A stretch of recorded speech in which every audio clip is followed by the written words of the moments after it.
중부지방은 오후부터 시간당 최대 80mm에 달하는 폭우가 예상되는 가운데 현재 호우 예비특보도 전국에 발효 중입니다. 이미 충남과 전북 일부 지역은 호우특보로 바뀌었는데요. 현재 내륙 곳곳에 비가 내리는 가운데 오전 중으로 전국으로 비가 확대되겠습니다. 비가 너무 많이 와서 오락가락하죠, 날씨가. 그동안 기습적으로 내렸던 비는 내일부턴 긴 시간에 걸쳐 많은 양을 쏟아낼 것으로 보입니다. 습한 공기와 건조한 공기가 부딪히면서 강력한 장마 전선을 만드는데 이때 생긴 비구름대가 동서로 긴 형태로 이동해 오랜 시간 전국에 비를 뿌리는 겁니다. 한 지역에 장시간 머물며 영향을 줄 수 있기 때문에 이러한 비의 양이 폭발적으로 증가할 가능성이 있어서 피해 대비가 필요합니다. 대기가 특히 불안정한 곳은 많은 양의 소나기가 내릴 수도 있습니다. 이번 장마는 내일 새벽 충남과 호남을 시작으로 전국으로 확대되겠습니다. 수도권에 비가 많이 내리는 곳은 모레까지 이틀간 강수량이 250mm 이상 내릴 것으로 보입니다. 특히 시간당 30에서 80mm의 강한 비가 쏟아지는 곳도 있겠습니다. 강원 내륙과 충북은 200mm 이상의 비가 예상됩니다. 이번 폭우는 지역에 따라 길게는 오는 20일까지 이어지겠습니다. JTBC 박소연입니다. 네. 지금까지도 이미 비가 많이 왔는데 앞으로가 더 심상치 않다면서요? 어제와 그제도 비가 많이 왔지만 네. 이거는 그 저기압이 통과하면서 기압골에 의한 비였습니다. 그것과 내일부터는 이제 정체 전선, 그러니까 장맛비라고 볼 수가 있거든요. 물론 이제 우리 입장에서는 그냥 비가 내리기 때문에 뭐 큰 차이가 없을 수도 그냥 있는데 비다. 그렇죠. 그런데 특성이 조금 다릅니다. 네. 그래서 이 저기압에 의해서 기압골이 생겨서 만들어지는 비는 지속 시간이 장맛비에 비해서 보통 짧습니다. 그러니까 저기압이 통과하는 시간, 네. 저기압은 이제 우리나라 같은 경우 편서풍대기 때문에 서에서 동으로 저기압이 이동을 하는데요. 네. 자, 그런 시간이 보통 1시간, 2시간 정도가 돼요. 네. 그래서 물론 우리나라 동쪽에 뭐 블로킹 고기압이 막고 있어서 이 저기압 이동을 막을 수 있는 그런 상황이 될 수도 있지만 보통의 상황이라면 저기압은 2시간 정도 이내에 통과를 하게 되니까 네. 강한 비가 내리는 시점이 2시간 이내로 제한될 수가 있습니다. 그러니까 뭐 시간당 1시간에 70mm, 100mm 올 수는 있지만 네. 그게 막 2시간 이후 이상 3시간, 4시간까지 이렇게 길어질 가능성은 적은데요. 네. 자, 그런데 정체전선 장맛비로 인한 비는 좀 내용이 다릅니다. 이게 이제 걸쳐 있으면 네. 그 지역은 계속해서 비가 오는 거거든요. 네.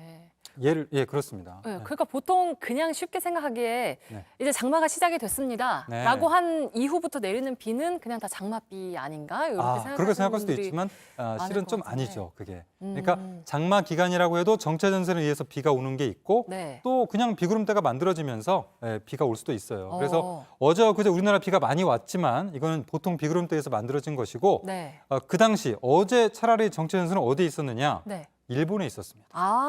네. 네. 그래서 일본 같은 경우 이제 지난 10일 월요일 같은 경우 일본 후쿠오카현 그 남부 지역에서는 그 24시간 시간당 강우량이 400mm. 그러니까 한 시간에 400mm가 쏟아진 거죠. 네. 정말 뭐 이거는 상상할 수가 없는 그런 네. 피해 양이죠. 자, 그런 식으로 이제 일본에 많은 피해를 줬는데 그런데 이제 내일부터 제가 좀 심상치 않다라고 말씀을 드리는 게 네. 내일과 모레부터 다음 주까지 쭉 이제 내리는 비가 주로 정체전선, 그러니까 장맛비의 가능성이 높다라는 겁니다. 그 아까 방금 전에도 말씀을 하셨지만 네. 일본을 그렇게 휩쓸고 간 정체 전선이 네네네. 이제 우리나라에 영향을 준다라는 거잖아요. 그렇죠. 이제 뭐 결국은 네. 지금 뭐 누를 게 있을까요? 넘길까요? 아니, 넘길 필요는 없을 것 같고요. 저 누르면 뭐가 나올지 저도 잘 모릅니다. 지금. 결국은 그 정체전선이랑 이제 말씀드리면은 이제 이게 그 북태평양 고기압하고 이쪽에 보통 있죠. 일본 쪽으로 해서. 네. 그런데 이쪽에 이제 뭐 티벳 고기압이 있을 수도 있고 북쪽에 차고 건조한 공기가 있을 수도 있는데 자, 어제랑 그제 같은 경우는 이제 북태평양 고기압 가장자리가 여기쯤에 있었기 때문에 일본 부근에 이렇게 정체전선이 만들어졌다고 볼 수가 있거든요. 네. 근데 이제 이게 좀 더 올라오는 겁니다. 그래서 내일하고 모레 사이의 정체전선 자체는 이 중국 산둥반도 부근에서 해서 이렇게 우리나라 쪽으로 이렇게 동서로 길게 형성이 될 것으로 보여요. 그래서 내일 주로 중부지방에 많은 비가 내릴 것이라는 그런 전망이 나오는 거고요. 우리가 맨날 뭐 좀 시간당 몇 밀리다 되게 좀 애매할 수가 있잖아요. 네. 그런데 시간당 5mm다라고 하면 이거는 이제 보통 우리가 내리는 비입니다. 그러니까 그냥 비 정도 왔네라는 건데 시간당 30mm가 넘어가면 이게 매우 강한 비로 분류가 되거든요. 그러니까 시간당 30mm가 온다라는 거는 네. 우리가 우산을 썼어요. 네. 비가 다 젖습니다. 우산으로 막기 쉽지 않아요. 시간당 30mm만 돼도. 네. 그런데 시간당 50mm가 된다. 그러면은 이제 네. 자동차 와이퍼를 작동시켜도 앞이 보이지 않는 그런 상황이 됩니다. 매우 강한 비. 그런데 기상청이 말하는 것은 내일 같은 경우 중부지방에는 시간당 30에서 80mm까지를 보고 있습니다. 모레는 남부지방이고요. 그러니까 뭐 전체적으로 내리는 비도 중요하지만 네. 피해를 키우는 거는 시간당 얼마나 내리느냐. 그러니까 순간적으로 비가 많이 오면 네. 막 넘치고 그러죠. 네. 예를 들어 250mm가 뭐 한 사나흘에 걸쳐서 왔다. 그러면 이제 분산이 되는데 집중적으로 내리기 때문에 조심해야 된다는 부분인데 내일이나 모레 이렇게 좀 비가 올 수가 있어서 특히 네. 조심을 해야 되는 깊이 상황입니다. 없도록 아무쪼록 네네네. 조심을 해야 하는 상황인데.